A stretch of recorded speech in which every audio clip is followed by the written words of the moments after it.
스가랴 14장 12절 21절인데 20절 21절 스가랴 14장 20절 21절 같이 읽겠습니다. 그날에는 말방울에도 주께 거룩한 것이라 기록될 것이요 주의 집에 있는 솥들은 제단 앞에 대접들과 같으리라. 참으로 예루살렘과 유다의 모든 솥이 만군의 주께 거룩한 것이 되리니 희생물 드리는 모든 자들이 와서 그 솥들 중에서 취하여 그 안에서 고기를 삶으리라. 그날에는 만군의 주의 집에 가난한 사람이 다시 있지 아니하리라. 가난한 사람들은 여기서까지 이제 소외를 받네요. 자, 주께 거룩한 것이 되리니 했습니다. 잠깐 기도하겠습니다. 주 하나님 감사합니다. 주께서 함께 하시고 도우셔서 오늘도 주의 말씀을 선포할 때 은혜로 함께 하시고 좀 권능을 쏟아부어 주시고 또 주의 신선한 기름으로 기름 부어 주셔서 저희가 말씀을 받을 때 믿음으로 잘 받고 또 기쁨과 즐거움으로 말씀을 받도록 인도해 주십시오. 전하신 주 하나님께서 은혜 베풀어 주셔서 오늘 스가랴를 마치고자 합니다. 하나님 교회에서 저희 평생에 주의 말씀이 저희 빛이 되고 저희 등불에 저희 발에 등불이 되어서 저희를 비추어 주시고 저희가 이 빛에 따라서 살아갈 수 있도록 인도하여 주시길 간구합니다. 전능하신 주 하나님 참빛이신 예수 그리스도 그것이 저희 안에서 떠오를 때까지 계속해서 주의 말씀에 주의를 기울이게 해주십시오. 주의 승비도합니다. 아멘. 대환란에서 민족들과의 전쟁에서 유대인들이 승리를 거두고 천년왕국에서 주님이 친히 예루살렘에서 다스리시며 온 땅의 모든 민족들이 그분을 경배하러 오는 것으로 이 스가랴가 끝을 맺습니다. 포로기에서 돌아온 대언자 스가랴는 학계와 더불어 성전 건축을 주도하면서 백성들에게 주의 말씀을 선포했는데 그는 이후 유대민족의 미래를 다 봤습니다. 유대민족의 미래, 메시아 오심, 초림이죠. 다음에 대환란, 다음에 주의 재림. 이걸 전체를 다 본 대언자입니다. 그리고 그걸 전부 다 이렇게 주의 오심, 대환란 그리고 천년왕국 이런 전 세대를 걸쳐서 그는 주의 말씀을 대언했습니다. 그리고 아주 적그리스도, 마귀, 또 하늘의 군대 뭐 이런 것들까지도 다 봤죠. 그래서 요한계시록과 흡사합니다. 이스라엘의 미래는 야곱의 고난이란 대환란이 있지만 주의 오심으로 영광스러운 승리를 정치합니다. 초림 때에 그들은 주 예수 그리스도를 거부했지만 대환란을 통과하면서 주의 이름을 부르면서 민족적 회개를 통해서 구원을 받습니다. 이스라엘은 그분 오심을 보고 애통해하며 회개하고 예루살렘과 다윗을 위한 샘이 열릴 때 죄를 씻습니다. 예루살렘에는 주의 성전이 있고 거기서 솟아나는 물이 땅과 바다를 고칩니다. 구약 성경의 핵심이자 소선지서들마다 반복되는 하늘의 왕국에 관한 예언이 문자 그대로 성취되는 장면입니다. 여기서 우리가 이제 대환란 때에 있을 전쟁을 간략하게 정리하고 오늘 본문을 들어가도록 하겠습니다. 대환란 때 전쟁. 요한계시록 보면 전쟁이 뭐 엄청 나오죠. 근데 두 대언자가 정을 마칠 즈음에 바닥 없는 구덩이로부터 올라오는 짐승이 그들을 대적하여 전쟁을 일으켜서 그들을 이기고 그들을 죽입니다. 자, 계시록 잠깐 펴서 한번 살펴보고 계시록 11장 17절 계시록 11장 7절 계시록 11장 7절입니다. 계시록 11장 7절 바닥 없는 구덩이로부터 올라온 짐승이 그들을 대적하여 뭐했다? 전쟁을 일으켜 했죠. 전쟁을 일으켜서 그들을 이기고 그들을 죽인다. 두 대언자가 죽임을 당합니다. 하늘에서도 전쟁이 있는데 미가엘과 그의 천사들이 영과 그의 천사들로 싸웁니다. 하늘에서 전쟁이죠. 12장 7절입니다. 12장 7절. 이 전쟁은 소위 영계와 또 이게 뭐 영화 같은데 영계와 마계의 전쟁인데 미가엘과 그의 천사, 영과 그의 천사니까 영계와 마계의 전쟁이라 불리는 신하들에 나오는 이야기나 전설이나 만화나 헐리우드 영화에 나오는 일이 실제로 성경에 기록되어 있다 이거예요. 굉장히 놀라운 이야기죠. 하늘에서 이런 전쟁이 실제 있다 이거예요. 영계와 마계의 전쟁이. 이게 게임에 나오는 이야기가 아니다 이 말입니다. 그냥 이 신화나 전설에 나오는 이야기가 아니라 성경에 기록되어 있다 이거예요. 땅으로 쫓겨난 영혼 이스라엘 진노에서 그녀의 시중에서 남은 자들 곧 하나님의 명령들을 지키고 예수로의 증언을 가진 자들과 전쟁을 하려고 갑니다. 이 12장 17절이죠. 12장 17절에서 이제 쫓겨난 용이 싸우러 또 전쟁하러 나간다는 거죠. 하늘에서 내려온 용이 땅에서 남은 자들을 대상으로 전쟁을 벌이는 겁니다. 땅에 있는 짐승은 불패의 전사로 완전히 뭐 시자나 알렉산더나 이런 건 뭐 제비고 안 되고 불패의 전사로 추앙을 받습니다. 사람들은 그에게 경배하면서 말하기를 13장 4절 누가 이 짐승과 같으냐 누가 능히 그와 전쟁을 하겠느냐 이렇게 누가 이 짐승과 같으냐 누가 능히 그와 전쟁을 하겠느냐 아무도 그와 전쟁에서 이길 사람이 없다 이거죠. 그 짐승과 적그리스도는 초자연적인 존재로서 온 세상을 정복하고 다스리는 전쟁 영웅이 됩니다. 이 짐승에 대적할 수 있는 민족이나 나라는 없습니다. 다만 유일하게 저항하고 대적하는 이들이 있다면 성도들인데 대환란 때 베트라로 도망간 성도들 이스라엘과 산으로 도망간 유대인들을 제외하고 예루살렘에 남아있는 예루살렘과 유대에 남아있는 성도들은 그 짐승과 싸우게 됩니다. 싸우면 누가 이길 것 같아요? 완전히 깨집니다. 성도들이 져요. 성경은 지금 13장 7절 전쟁입니다. 계시록 나오는 전쟁들이에요. 또 그가 성도들과 전쟁하여 그들을 이기는 것을 허락받고 모든 족속과 언어와 민족들을 다스리는 권능을 받았더라. 누가요? 적그리스도가 짐승이 이긴다고. 성도들과 전쟁하여 성도들이 이겨야 돼. 믿음의 전쟁, 성령의 검을 취하라 이러면 성도들이 이겨야 정상인데 아니라고. 성도들이 져요. 성도들과 전쟁하여 그들을 이기는 것을 허락받고 다음에는 모든 족속과 언어와 민족들을 다스리는 권능을 받았더라. 그러니까 지구촌의 머리가 되는 거죠. 주목하십시오. 또 그가 성도들과 전쟁하여 그들을 이기는 걸 허락받고 했는데 이 말씀은 오늘날 신약교회의 크리스천들과는 아무런 관련이 없습니다. 왜 그렇죠? 마귀는 주님의 몸된 교회를 이길 수가 없습니다. 우리 주님께서 마태복음 16장 18절에 또 내가 내게 이르노니 너는 베드로라 이 반석 위에 내가 내 교회를 세우리니 지옥의 문들이 그것을 이기지 못하리라. 지옥의 문들이 교회를 이기지 못한다. 땅에서 올라오는 짐승, 바다에서 올라오는 짐승은 결코 적그리스도와 거짓 대언자는 뭐라 결코 주의 몸된 교회를 이길 수가 없다 이랬습니다. 근데 여기서는 이기는 걸 허락받았다 이랬죠. 그 신약 교회는 들림 받습니다. 대환란전에 들림을 받아요. 그 땅에는 신약 교회가 없어요. 환란 성도들이 있는 거죠. 환란 성도들을 대항해서는 누가 이기죠? 예, 마귀가 이겨요. 그 대환란 때는 마귀가 성도들을 이기는 것을 허락받았습니다. 여기서 성도들은 환란 성도입니다. 이 성도란 단어를 이 신약의 크리스천하고 환란 성도를 구분을 못하면 환란 통과가 당연히 진리죠. 여기도 성도가 나오잖아요. 그렇기 때문에 일반 교회에서 이제 주로 이제 환란 통과를 가르치는 분들이 환란전 휴거를 가르치는 사람들에서 성경을 자세히 보면 그렇지 않다 이런 말을 잘 합니다. 근데 우리 성경을 자세히 보면 할 때 성경을 자세히 보면이란 말의 성경이 이런 거예요. 왜냐하면 구분이 안 가는 거죠. 왜 분명히 성도가 나오는데 계시록에 계시록에 교회란 단어는 4장부터 19장까지 안 나오죠. 교회란 단어는 안 나오지만 엄연히 성도란 단어가 나오는데 왜 자꾸 환란 전에 들림 받는다고 말하냐 이렇게 생각을 하게 됩니다. 환란 전에 들림 받는 성도는 크리스천 신약 성도, 몸된 주님의 몸된 교회고 대환란 때는 그런 남은 자들입니다. 남은 자들 이삭 죽기에 해당된단 말이죠. 예, 그래서 논쟁 아닌 논쟁을 사실 논쟁 벌릴 것도 아닌데 논쟁 아닌 논쟁을 벌여야 되고 우리 그 교회 목사는 뭐 환란전 휴거를 주장한다면서 이 말 한마디가 결국 뭐냐면 완전 이단이야 그런 뜻이야. 그런 식으로 취급해버리는 그런 일이 많이 발생합니다. 자, 어쨌든 이들은 죽임을 당하지만 믿음을 부인하지 않았습니다. 이긴 자들이 되죠. 그렇게 되면 이긴 자들이 되는데 주님과 함께 천년 동안 이 땅을 통치할 권세를 받게 됩니다. 다음 계시록 16장 14절 17장 14절 대환란이 막바지 오면 흔히 인류의 마지막 전쟁이라 불리는 아마겟돈 전쟁이 있습니다. 이 전쟁은 천년왕국 이전에 있는 이 땅의 마지막 전쟁입니다. 계시록 16장 14절 그들은 마귀들의 영들로서 기적들을 행하며 땅과 온 세상의 왕들에게 나아가 하나님 곧 전능자의 저 큰 날에 있을 전쟁을 위하여 그들을 모으더라. 전능자의 큰 날에 있을 전쟁, 요게 아마겟돈 전쟁입니다. 전능자의 큰 날에 있을 전쟁을 위하여 그들을 모으더라. 땅에 있는 군대를 다 모으는 거죠. 이 전쟁은 온 세상이 한 민족을 상대로 한 주 하나님을 상대로 모이는 국제전인데 이 국제전인데 그냥 국제전이 아닙니다. 하늘에서 내려온 천사들이 있고 땅에서 사람들이 있고 지하에서 올라온 존재들이 있고 이렇게 완전히 전 세계적 전 우주적인 전쟁이죠. 이건 단순한 중동 전쟁이 아니라 온 세상 연합에서 이스라엘을 치러가는 다국적 연합군으로서 역사상 가장 큰 규모의 군대가 동원이 됩니다. 이제 19장 19절에 보면 상장능계에서 19장 19절에 보면 또 내가 보매 그 짐승과 땅의 왕들과 그들의 군대들이 함께 모여 말 타신 분과 그분의 군대를 대적하여 전쟁을 하더라. 이게 바로 무슨 전쟁?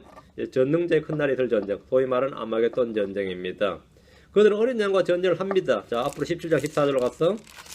이들이 어린 양과 전쟁을 하려니와 이들이 누구죠? 마귀의 영들로 온 세상에서 온 땅의 왕들이 다 모였다 그랬죠. 그 이들입니다. 이들이 어린 양과 전쟁을 하려니와 어린 양께서 그들을 이기시리니 누가 이긴다고요? 어린 양께서 이기신다.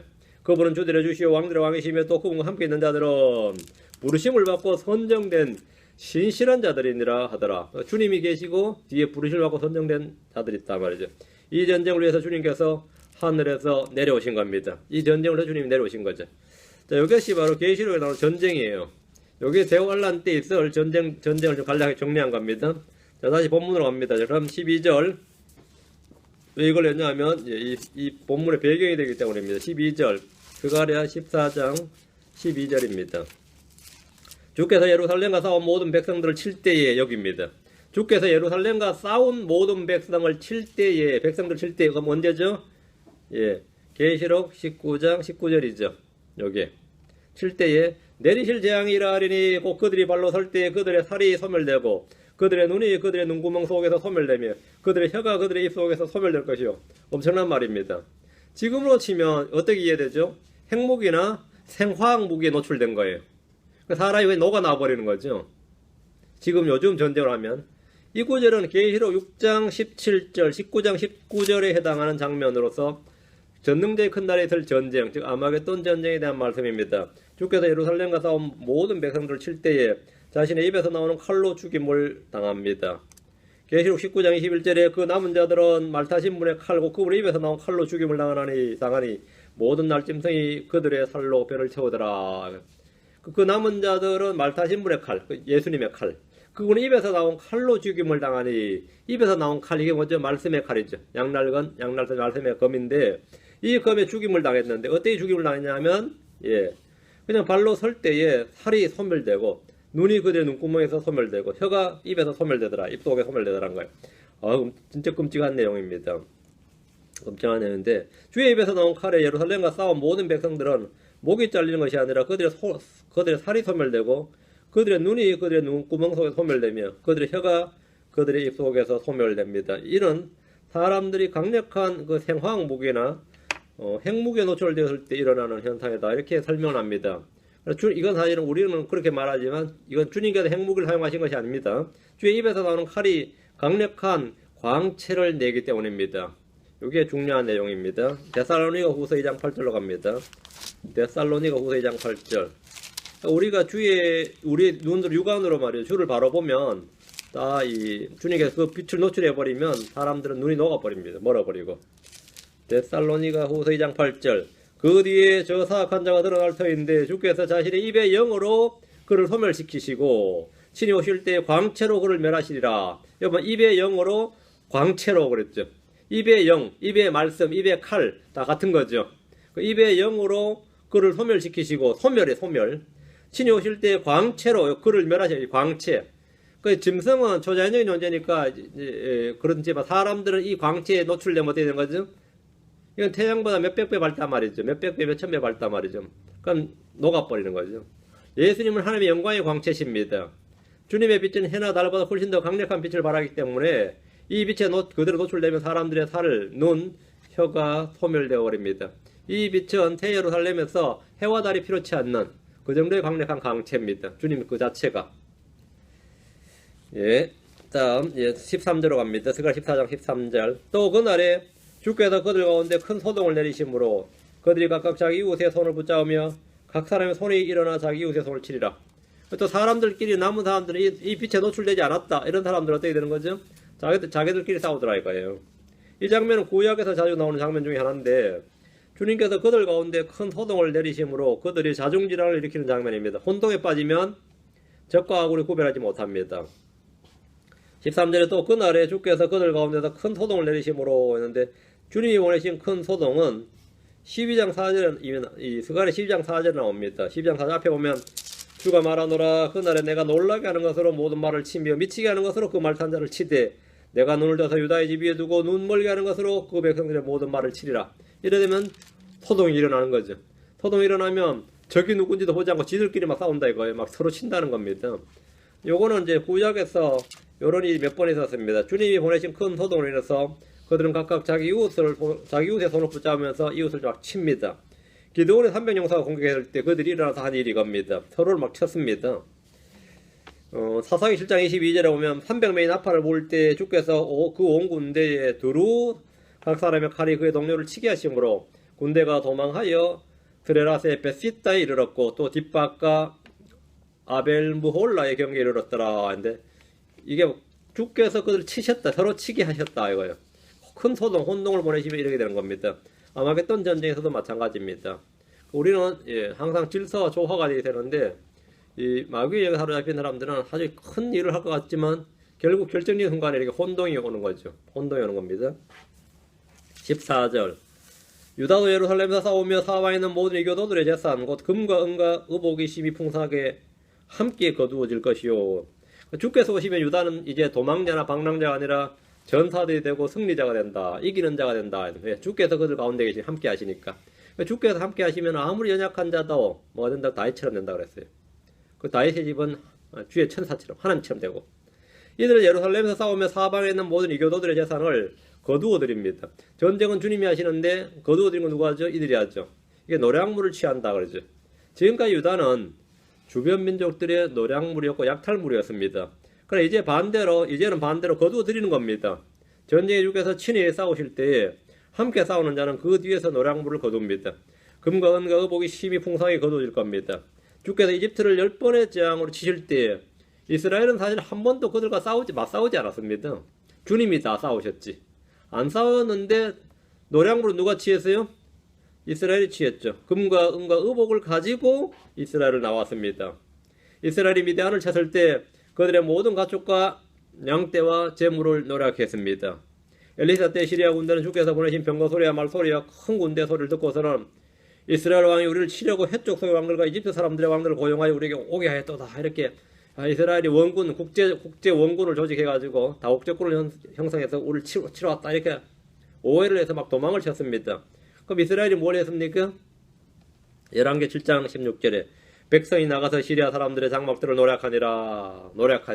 이에 주의 말씀대로 고운 밀가루 1세아가 1세겔에 팔리고 보리 2세아가 1세겔에 팔리니라. 군량미 다 수고해버린 거죠. 전쟁에서 군량미 다 수고해버린 거예요. 이들은 전쟁에서 승리했다고 하지만 주님이 주신 승리를 노략물로 거둔 겁니다. 주님이 전사시고 싸우시면 그 전쟁에 참여하는 자는 승리를 노략물로 거둔다. 신약에서 크리스천들의 영적 전쟁도 이와 같습니다. 주님이 싸우시고 우리는 승리를 노략물로 거두는 겁니다. 우리의 대장이신 그리스도께서 앞서 나가 싸우십니다. 구약에서 많은 전쟁이 이런 식으로 치러졌습니다. 주님이 싸우실 때 백성들은 잠잠히 바라고 안식하며 끈질기게 기다리며 그분을 따르기만 하면 노략물을 취했습니다. 노략물을 취했어요. 우리가 믿음의 선한 싸움을 싸운다고 할 때 싸움은 주님의 뒤를 따르며 노략물을 취하는 겁니다. 여러분 승리를 노략물로 취한다. 전리품을 취한다. 전리품을 취하는 군인이에요. 우리가 전쟁하러 나가서 싸울 때 사실은 주님이 싸워서 이기시고 우리는 주님이 싸워서 이기는 뒤에서 전리품을 취하는 사람들이다 말이에요. 천년왕국 때 이방 왕들은 예루살렘에 선물을 가지고 주님께 옵니다. 선물을 바치러 온다 해가지고 시편으로 와서 72편 10절 11절 금과 은과 의복이 심히 풍성하게 거두어진다는 말이 문자 그대로입니다. 시편 72편 10절 11절 시편 72편 10절 11절 다시스와 섬들의 왕들은 예물을 가져오고 세바와 스바의 왕들은 선물을 바치리니 참으로 모든 왕들이 그 앞에 엎드리며 모든 민족들이 그를 섬기리이다. 이게 천년왕국 때 모습입니다. 섬들의 왕들이 민족들의 왕들이 예물과 선물을 가지고 예루살렘으로 와서 경배하며 바친다 이거예요. 예수 그리스도는 왕들의 왕이십니다.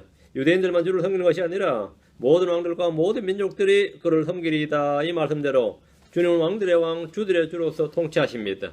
온 세상 모든 민족은 주님께 공물을 바쳐야 된다.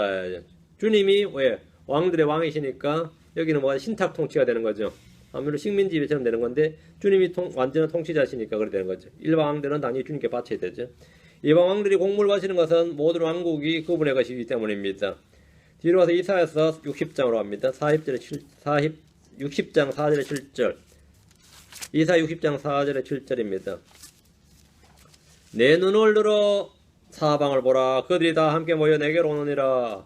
내 아들들은 멀리서 오며 내 딸들은 내 곁에서 양육을 받으리라. 그때 내가 보고 함께 흘러가며 내 마음이 두려워되고 넓어지리니 이는 바다의 풍랑함이 돌이켜서 내게로 오며 이방인들의 군대가 내게로 올 것이기 때문이라. 수많은 낙타와 미디안과 에바의 단봉 낙타들이 너를 덮으며 그들이 다 세바에서 오리라. 그들이 금과 향을 가져다가 주의 찬양을 전하리라. 이놈들이 전쟁하러 오는 게 아니란 말이죠. 뭐란 거죠?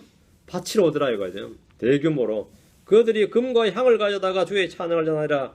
제단의 모든 양떼가 내게로 함께 모이며 느반 요새 순양들이 너를 섬기고 그것들이 내 제단에 오르리니 내가 그것들을 받고 또 내 영광의 집을 영화롭게 하리라. 온 세상의 민족들이 주께 나오는 장면입니다. 그들은 빈손으로 오는 것이 아니라 헌물을 들고 주께 나와서 주를 영화롭게 하는데 주님이 받으십니다. 주님이 받으신다. 예루살렘 세계의 정치와 종교와 행정과 경제 중심지가 되어버립니다. 이곳에서 법이 나갑니다. 이곳에서 법이 나오고 네. 다시 스가랴로 옵니다. 14장 15절 또 말과 노새와 낙타와 나귀와 이 장막들에 있을 모든 짐승에게도 짐승이 임할 재앙도 이 재앙 같으리라. 사람들에게 임할 재앙과 짐승이 임할 재앙이 같은 거죠. 예, 같이 죽는 거죠. 전쟁에서 죽임을 당하는 것은 사람들만이 아니라 말과 노새와 낙타와 나귀와 장막들에 있을 모든 짐승에게도 재앙이 임합니다. 전쟁에 동원된 모든 군수품은 이스라엘이 거두어 가는데 이는 그동안 수천 년 동안 약탈한 것을 한 번에 돌려받는 겁니다. 이스라엘이 이방민족에 2000년간 수탈을 당했죠. 2000년간 수탈을 당한 것을 지금 한 번에 보상을 받는 겁니다. 적그리스도와 거짓된 언제는 산채로 불못에 던져집니다. 영혼 끝없이 깊은 구덩이에 갇히게 됩니다. 전쟁 때 죽은 시체들은 새들이 먹어 치웁니다. 여기까지가 대환란의 끝입니다. 여기까지가 이제 대환란의 끝이 나고 16절부터는 천년왕국이에요. 16절부터는 예루살렘을 치러 온 모든 민족들 중에서 남은 모든 자가 심지어 해마다 올라와 그 왕과 만군이 주께 경배하며 장막절을 지키라. 예루살렘 치러 온 민족들이 전쟁에 참여한 자들은 다 죽었어요. 그죠? 남은 자들은 이제 해마다 올라와서 주께 경배하더라 했는데 16절부터 21절은 달라이 바뀌면서 천년왕국입니다. 대환란과 천년왕국 사이에 여호사밧 골짜기에서 민족들의 심판이 있습니다. 이 민족들의 심판에서 양의 민족으로 분류되어 천년왕국으로 들어가요. 양으로 분류되지 못하면 염소로 분류되면 어떻게 되죠? 예, 불 속으로 들어가야 됩니다. 지옥으로 떨어집니다. 스가랴는 곧바로 대환란 다음에 바로 천년왕국을 기록했는데 이 대환란과 천년왕국 사이에 뭐가 있다? 민족들의 심판이 있다 했죠. 천년왕국이 이 마태복음에 나오는 하늘의 왕국입니다. 회개하라 하늘의 왕국이 가까이 왔느니라 할 때 하늘의 왕국이 있죠. 이게 바로 이 왕국입니다. 하늘의 왕국은 눈에 보이는 문자지고 지상에 세워지는 정치적인 왕국입니다. 주님께서 친히 왕이 되셔서 세운 왕국이고 하나님의 왕국은 우리가 믿는 자들 마음속에 세워진 성령 안에서 의와 희락과 평강입니다. 우리는 하나님의 왕국을 가지고 있지 하늘의 왕국이 지금 살고 있는 건 아닙니다.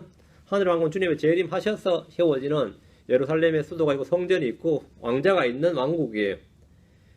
천년왕국이 바로 마태복음에 나오는 하늘의 왕국인데 여러분이 성경 읽다 보면 하늘의 왕국이라는 단어가 마태복음에만 나옵니다. 특이하게도 마가, 누가, 요한 똑같은 장면인데도 하늘의 왕국이란 말이 안 나온다. 하나님의 왕국이라 나오고 천년왕국은 하늘의 왕국인데 동시에 하나님의 왕국도 됩니다. 왜? 예수님은 하늘의 왕국의 왕이시고 하나님의 왕국의 왕이십니다. 예수님은 성도들의 왕이, 지금 우리가 성도들의 왕이시죠.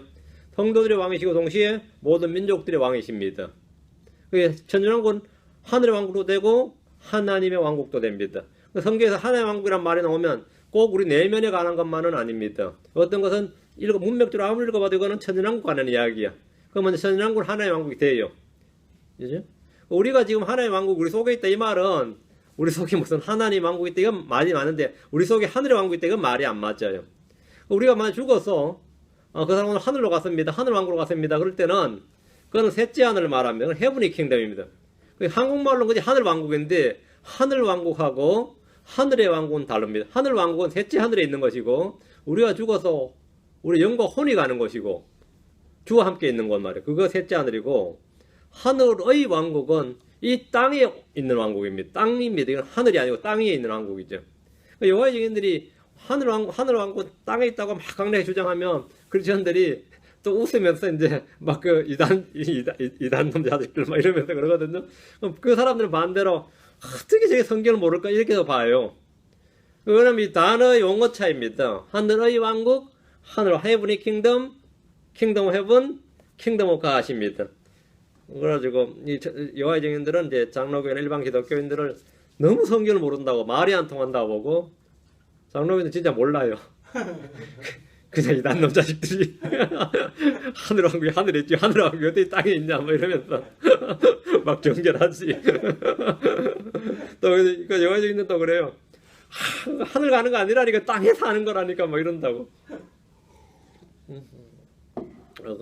어차피 그거 보면 되게 웃기죠. 우리가 이제 진리를 모르면 참 황당하죠. 진리를 정확히 알아야죠. 정확히 알아서 당신이 말하는 말은 이거고 이거 정확히 해야 됩니다. 천년왕국은 어쨌든 하늘의 왕국과 하늘 왕국이 합쳐진 겁니다. 천년왕국은 하늘의 왕국과 하나님의 왕국이 당연히 합쳐지죠. 주님이 모든 당연히 왕이시니까. 의와 희락과 평강도 천년왕국에 있고, 마지막 정치적으로도 전쟁이 없는, 그리고 땅이 저주가 풀리는 하늘의 왕국도 있고, 둘 다 있어야지. 하늘의 왕국만 있고 하늘의 왕국이 없으면 뭐 환경만 좋아졌지 삶은 개판이 되는 거죠. 하늘의 왕국이 있는데 삶은 너무 고달파. 하늘의 왕국이 없어. 이거 하자고 내가 이걸 기다렸나. 우리가 지금 하늘의 왕국이 있어도 우리가 이거 뭐 7, 80년이니까 견디지. 이걸 1000년, 2000년 이렇게 달라 그러면 그건 좀 곤란하죠. 빨리 우리 벗고 하늘의 왕국 빨리 와야죠. 자, 시편 66편 3절 4절입니다. 영어 성경의 의의를 정확히 알고 단어를 정확히 알아야 됩니다. 그게 하나님의 말씀이에요. 시편 66편 3절 4절.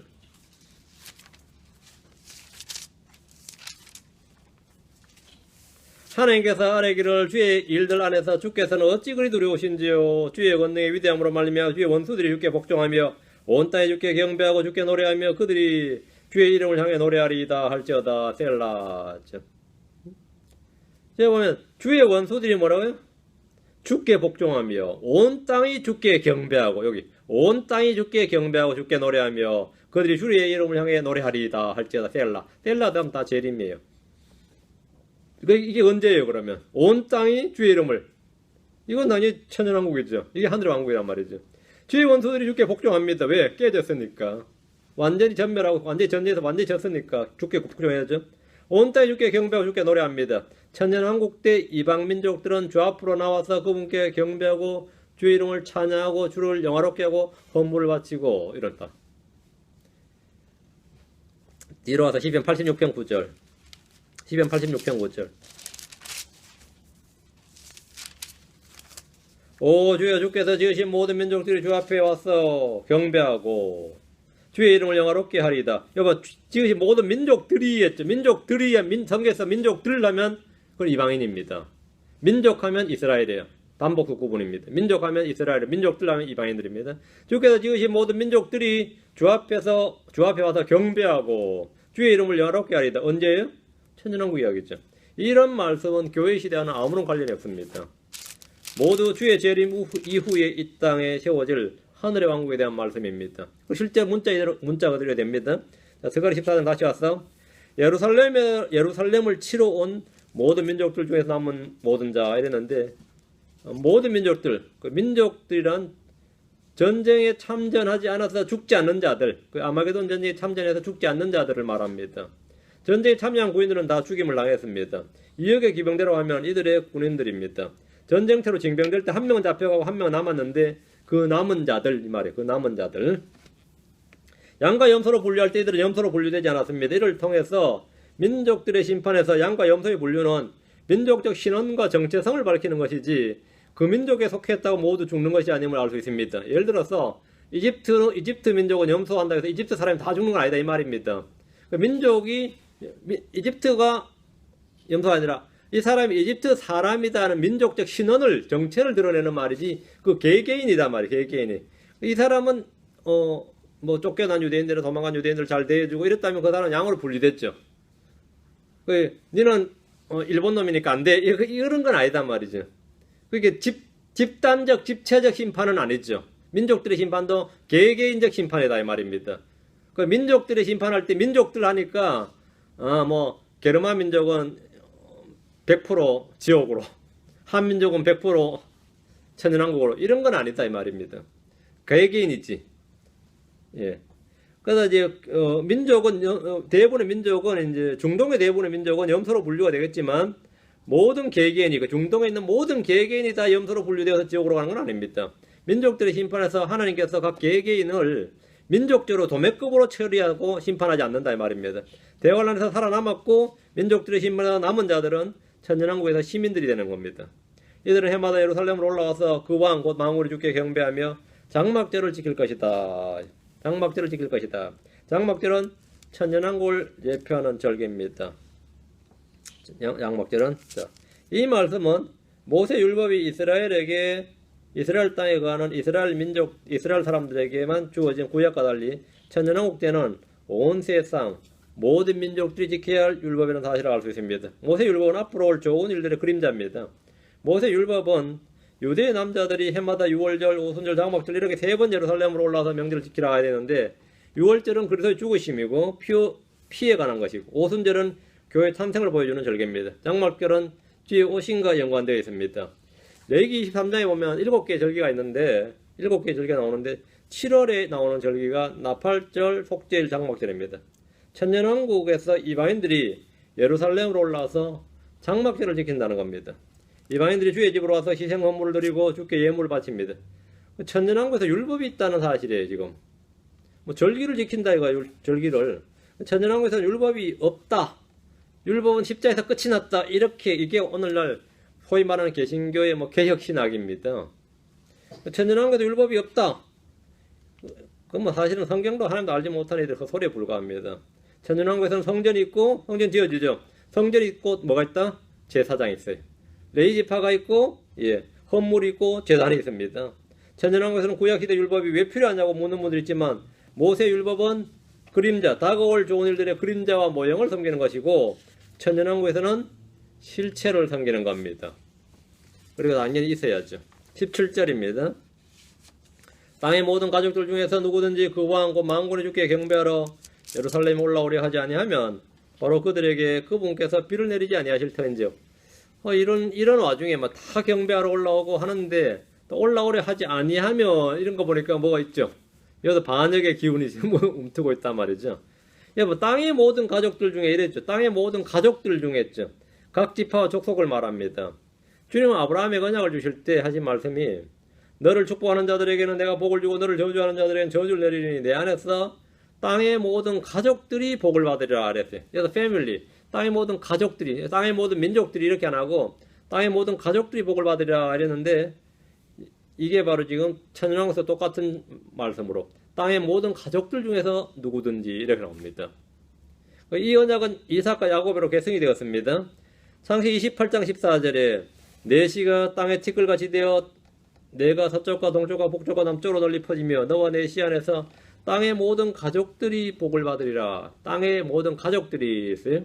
땅의 모든 가족들은 그리스도 안에서 복을 받습니다. 그런데 그리스도께 경배하러 오지 않으면 심판을 받게 됩니다. 주께 경배하러 오지 않는 자들에게 그분께서 비를 내리지 않으신다 했습니다. 천년왕국에서도 죄를 범하면 그 땅에는 가뭄이 있고 기근이 있고 피폐함이 있습니다.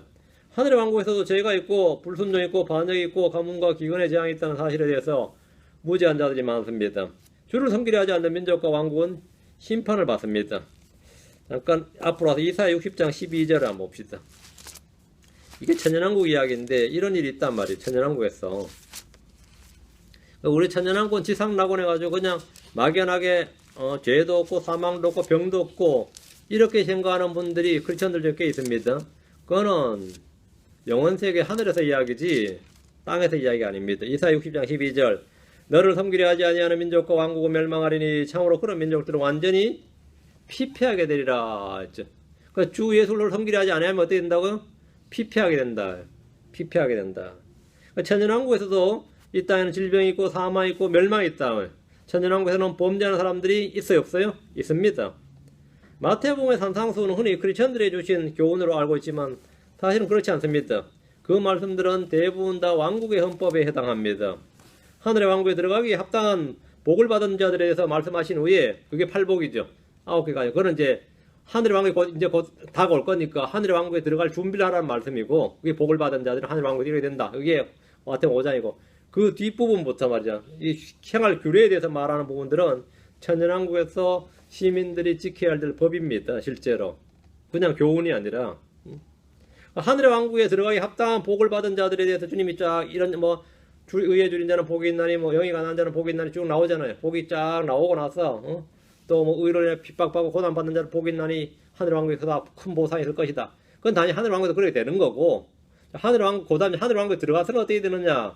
이렇게 구약의 율법을 주님께서 쫙 말씀하시죠. 그러나 나는 너에게 이렇게 말하노니 하면서 구약의 율법과 다른 새로운 법을 말씀하셨다. 그게 왕국의 법의 실체죠. 그게 법의 실체인데 이 법의 수준이 상당히 높습니다. 구약의 율법과는 차원이 다릅니다. 그 하늘의 왕국에 들어가기 합당한 복을 받은 자들에게 이제 왕국에 대해 규례를 말씀해 주셨는데 거기서 죄를 짓는 자들이 받게 될 벌에 대해서도 주님이 말씀해 주셨습니다. 18절입니다. 그가 14, 18절. 만일 이집트 가족이 올라가서 거기에 이르지 아니하면 비를 받지 못하리니. 만약 이집트가 이렇다면 이집트 가족이 올라가서 거기에 이르지 아니하면 예루살렘에 이르지 아니하면 비를 받지 못하리니 주께서 장막절을 지키러 올라오지 아니하는 이교도들을 칠 때에 내리실 재앙을 거기에 내리시리라. 여러분 이방인들이라고 되어 있지 않고 이교도들이라고 되어 있죠. 독특한 표현이죠. 천년왕국은 에덴에 나간 것 같고 죄도 없고 사망도 없고 형벌도 재앙도 없는 줄로 알던 이들에게 이 구절은 다소 충격일 수 있습니다. 천년왕국에서 이 땅에 마귀들이 없어도 사람들의 죄성이 없어진 것은 아닙니다. 마귀도 없어지고 우상도 없어지고 점천령도 없어지고 맞죠? 사탄도 없어지고 부정한 영들도 이 땅에 없고 다 끊어지고 말이에요. 정말 주님이 계시고 하나님의 아들도 이 땅을 다스리고 그런 세상에서도 사람들의 죄성은 있다. 크리스천 이야기 아닙니다. 크리스천은 하늘에 올라갔다 내려온 크리스천들은 당연히 새 몸을 입기 때문에 없어요. 우리는 없는데 이 땅에 서 있는 사람들은 생로병사가 있습니다. 태어나고 자라고 늙고 근데 오래 사는 거죠. 대환란때 살아남아 천년왕국에 들어간 자들은 외부 환경이 바뀐 것이지 그들의 마음이나 본성이 바뀐 것이 아닙니다. 마음이나 본성이 바뀐 게 아니에요. 여러분 나이 들어서 사람이 이제 성질 죽었다 그러죠. 그게 큰 오해입니다. 60이 되고 70이 되고 80이 된다고 성질 죽은 거 아니에요. 몸에 힘이 죽은 거지. 성질은 안 죽습니다. 성질을 발휘하려고 해도 힘이 딸려서 그냥 못하는 거지. 성질은 안 죽어요. 성질 죽을 것 같아요. 1000년을 살아도 안 죽습니다. 오늘 제가 양로병 가서 전부 다 휠체어 앉아있는 분들한테 성질 죽은 사람 손 들어보니까 아무도 안 들더라고. 나 60, 70, 80, 90 돼가지고 휠체어에서 자기가 휠체어 끌지도 못하고 날 밀어주는 휠체어 앉아있어도 그분이 성질 죽은 줄 알아요? 성질 안 죽어요. 힘이 없어서 가만히 있다가 그 힘을 모아놨다가 옆에 사람들 깔끔한 소리를 지르더라고. 그 힘을 모아놨다가 겨우 한마디 할 수 있는 힘을 모았다 주를 찬양한 게 아니고 옆 사람한테 누구한테 한번 고함 한번 지르고 또 힘이 없어서 가만히 있고 성질 안 죽습니다. 성질을 절대 안 죽어요. 나이 들면 아이고 뭘 사람을 한참 모르는 거지. 나이 들어서 사람 바뀔 것 같으면 주님께서 사람들 뭐 천년 만년 살게 해주시지. 절대로 사람은 나이 든다고 바뀌지 않습니다. 더 나빠지면 안 바뀝니다. 저는 그런 거 참 많이 봤습니다. 어릴 때 너무 많이 봐서 문제야. 커서 봐야 되는데 어린 나이에 너무 많이 봐버려서. 예, 사람은 나이가 그래 천연왕국에서 사람들이 어쨌든 이거 너 살기가 너무 좋은 세상이에요. 이런 세상 1억 6천년 역사에 이런 세상이 없어요. 이렇게 살기 좋은 세상이 없는데 그런 외부 환경이 바뀌었다 해서 내가 지금 에덴의 낙원에 나를 갖다 놨다 해서 부부싸움이 없는 자매 있어요. 우리 식구만 하나님께 특별히 은혜를 부여서 어디에 말이죠. 진짜 낙원 하나 만들어서 여기 살아라 하면 처음에 할렐루야지 이것도 곧 똑같단 말이죠. 천연왕국에서 태어난 아이들 역시 불법 가운데 형성되고 죄 가운데 태어납니다. 주님이 친히 다스리시고 하나님 아들들이 나타나는 시대지만 사람들의 죄 문제는 해결된 것이 아닙니다. 해결된 것이 아니에요. 이들은 주 예수로 존재나 천사들, 하나님 아들들, 영생, 하늘, 지옥, 불못 등에 대해서 의심하거나 불신하지 않을 겁니다. 왜? 눈에 보이니까. 불못이 눈에 보이고 말이죠. 다 보인단 말이죠. 천사들도 눈에 보이는데 뭐 천사 믿으라, 주 예수를 믿으라 그러면 믿으라 할 게 뭐 있어 보이는데 그걸 누가 부정하고 부인하겠습니까? 여기서 믿으라 해봐야 그 말은 진짜 저 거짓 대언자 되기 딱 맞는 소리고 그건 할 소리도 아니에요. 할 소리. 천연왕국에서 뭐 믿는 자는 구원을 받으리니 그러면은 그 말 같자는 소리 하지 말라 그랬지. 그 뭐 말 같자는 소리 하겠어요. 응? 그런 시대에 사람들의 죄 문제가 해결되느냐 이거죠. 그들이 의심하거나 불신한 것은 지금 오늘날 우리가 의심하거나 불신한 것과는 차원이 다른 이야기입니다. 뻔히 눈에 보이기 때문에 불못을 부정할 사람 아무도 없습니다. 지옥을 부정할 사람 아무도 없고 마귀를 부정할 사람 아무도 없어요. 보고 싶으면 불못을 가서 보라고요. 산채로 굴러 던져져 있는 놈을 보라고 말이죠. 쓰레기통에 쓰레기 불타는 거 보듯이 볼 수 있다. 장작 때문에 장작 산 것 보듯이 그들의 사체를 볼 수 있단 말입니다. 주님이 보여주신다요. 그런데도 불구하고 뻔히 눈에 보이기 때문에 그런 것을 부정할 수도 없고 불신할 수도 없는 그런 시대에 살면서 그래도 그 속에 죄성이 해결 안 돼. 그 속에. 이거 인간이. 왜? 죄는 내 안에 거하기 때문입니다. 내 안에 거하기 때문입니다. 내 안에 거하는 죄는 해결되지 않는다. 천년왕국에서는 주님이 왕이시고 왕국의 헌법이 있습니다. 주님은 의로 철장으로 다스릴 겁니다. 음식 규례가 있고 안식일을 지켜야 되고 절기들을 비롯한 율법을 지켜야 됩니다. 지금은 주일이지만 천년왕국 때 당연히 안식일입니다. 천년왕국은 무업천지가 아닙니다. 주님은 의로 통치하십니다. 하지만 장막절을 지키러 오지 않는 이들도 있습니다. 특이한 표현이 여기서 이교도들이란 말입니다. 천년왕국에서도 이교도들이 있습니다. 그 주께 경배하러 올라오지 않는 놈들을 성경은 뭐라고요? 이교도들 이렇게 말한다는 거예요.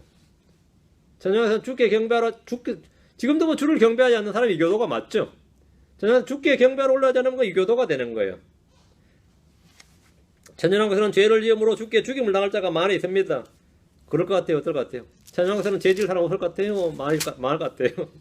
이사 66장 16절 17절 천년왕국에 대해서 많이 오해를 합니다. 이 근본주의 교회들에서도 그렇고 이 성경을 가르친다는 분들도 이 부분 좀 잘 모르는 것 같아요. 제가 볼 때는 이사 66장 16절 17절 저희 교회에서 이 천년왕국과 율법, 천년왕국과 이방인, 천년왕국과 교회, 천년왕국과 이스라엘 뭐 이런 주제로 쫙 한 게 있거든요. 왕국 시리즈에서 그런 걸 한번 홈페이지에 참조해서 또 보시면 또 좀 더 구체적입니다. 이사 66장 16절 17절 천년왕국에서도 주께 죽임을 당할 자들이 있다. 당연히 있죠. 주가 불과 자신의 칼로 모든 육체와 변론하리니 주에게 죽임을 당할 자가 많으리라. 자기를 거룩하게 구별하고 동산에서 한가운데 있는 나무 뒤에서 자기를 정결하게 하며 돼지고기를 먹고 가정업과 쥐를 먹는 자들이 함께 소멸되리라. 주가 말하노라. 이 구절을 엄청 웃겼어요. 처음에 천년왕국은 다 초식입니다. 다시 에덴처럼 육식을 안 해요. 그렇죠? 소들도 소들이 아니라 뱀들도 애들하고 같이 노는 시대입니다. 타자들도 풀을 뜯고. 그런데 지금 동산 뒤에서 뭐 하고 있는 거죠? 자기를 거룩하게 구별하고 동산 한가운데 있는 나무 뒤에서 자기를 정결하게 하며 이 자기를 정결하면 이게 자기 종교예요. 이게 이교도입니다. 돼지고기를 먹고 가지한 것과 쥐를 먹는 자들이 함께 소멸되리라. 그러니까 주님께 죽이를 당할 자들이 많죠. 이런 진리는 성경을 문자 그대로 믿지 않는 자들에게는 알려지지 않습니다. 앞으로 65장 20절 이것도 천년왕국에 관한 이야기죠. 날수가 많지 않은 어린아기나 자기의 날들을 채우지 못한 노인이 다시는 거기 없으리니 아이가 100세에 죽으리라. 그러나 죄인은 여기 언제라 그러나 뭐라고 죄인은 100세가 되어도 저주받은 자가 되리라. 천년왕국에도 죄인이 있고 죽임당할 자가 있습니다. 방전이 있어요. 천년왕국에서는 사람들이 오래 사는 것은 맞지만 영생 불사의 존재가 되는 것은 아닙니다. 나무의 수명처럼 오래 사는 것은 분명한데 영원히 사는 것은 아닙니다. 그때는 100세가 되어 죽어도 저주받은 자가 되지만 여전히 죽음이 있고 죄인이 있습니다. 죄인은 뭐라 저주받은 자가 있다. 그거는 뭐 저주가 있다 이 말입니다. 저주가 있고 정죄가 있고 형벌이 있고 땅의 황폐함이 있고 심판이 있고 천연국 다 있습니다. 스가랴 14장 19절 장막절을 지키러 올라오지 아니하는 모든 민족들이 받을 벌과 이집트가 받을 벌이 이러하리라. 벌이 있다요. 죄가 있는 곳에 벌이 있는 건 당연한 것이죠. 죄가 있는 곳에 뭐가 있어요? 벌이 있어요. 장막절을 지키러 올라오지 아니하는 민족들이 받을 벌이 비가 없고 피폐하게 되는 것이다. 주의 심판을 받는 민족들은 이런 불만이 쌓여서 사탄이 풀려날 때 반역을 일으키게 되는 겁니다. 이게 1년, 2년, 10년, 100년, 1000년이 쌓이면 사탄이 풀려날 때 그냥 사탄이 풀려나기만 기다렸다고요. 맞짱 뜰 전체가 필요했던 거죠. 그래서 이 민족들의 반역이 일어나는 겁니다. 이렇게 해서 20절 자연스럽게 이해가 됐죠.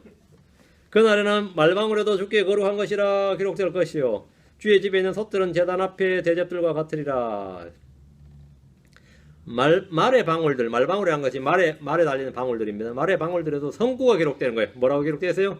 주께 거룩한 것 이렇게 말의 방울에 말의 방울들을 보면 주께 거룩한 것이다 이렇게 기록되어 있습니다. 주께 거룩한 것이란 말은 그 말이 주께 드려진 것 또는 성전에서 사용되거나 성전 직무자들을 위한 것이기 때문입니다.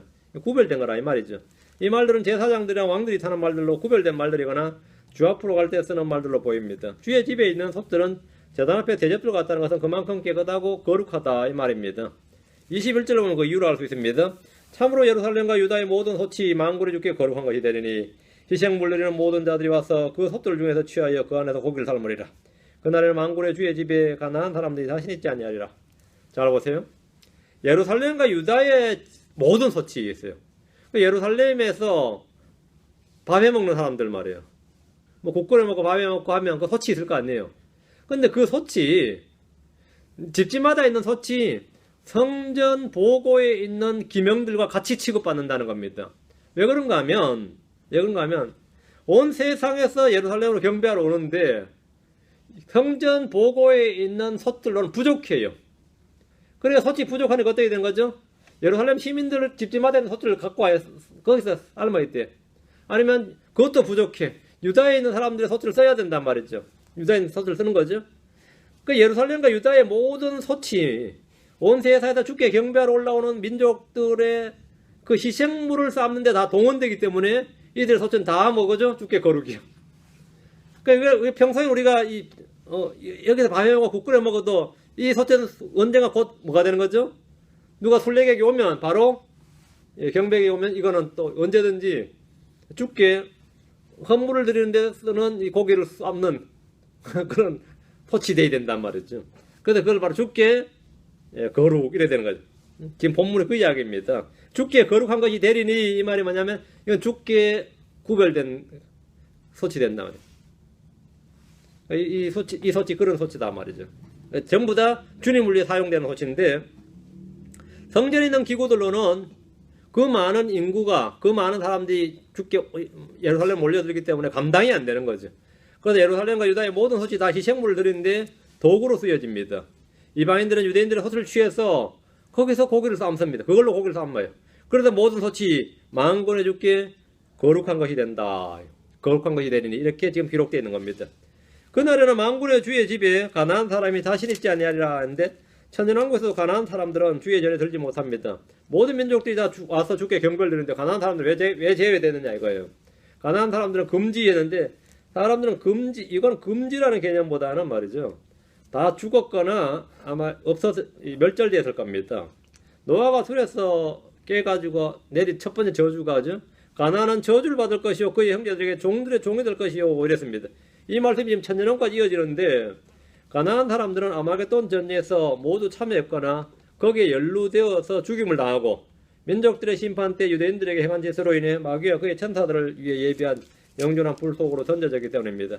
본래 가나안 족속을 완전히 진멸하라 이 말은 주님께 출애굽하는 이스라엘에게 주신 명령이었어요. 그런데 출애굽하는 이스라엘은 이 명령을 가나안에 들어갈 때 이행을 못했습니다. 안 해버린 거죠. 본래는 다 진멸해야 되는데 주님께서 남김없이 다 진멸하라고 했는데 그래서 이 가나안을 그때 이미 이 지상에서 끊어서야 되는데 못했어요. 그래서 결국은 주님께서 재림 때 주님이 하시는 거죠. 주님께서 오셔서 가나안 정복전쟁 그들이 하지 못한 미완의 일을 대화를 우리 주님께서 친히 오셔서 이 일을 이루시니까 주의 집에 가나안 사람이 다시 있지 아니하리라. 고로 이제 이스라엘의 가장 가까이 있으면서도 가장 큰 원수였던 가나안은 영원히 없어지는 거죠. 나머지 민족들이 있는데 영원히 없어지는 거죠. 주의 말씀을 주께서 친히 이렇게 해서 다 이루신 겁니다. 이렇게 해서 이제 스가랴가 끝이 나고 다음 시간에 이제 말라기 하겠습니다. 말라기는 한 달만 하면 될 것 같습니다. 예. 네, 오늘 이걸 마치겠습니다. 기도합시다. 위대하시고 거룩하신 주 하나님 감사합니다. 함께 해주셔서 오늘 주의 말씀을 은혜롭고 풍성하게 허락해 주시고 또 주신 말씀들을 모두가 잘 기억하고 또 받은 말씀대로 저희가 또 교훈을 받고 은혜를 입도해 주시길 간구합니다. 매사에 우리 주님으로 해서 저희가 살아가도록 하시기를 간구합니다. 감사드리며 주의 손 기도합니다. 아멘. 예.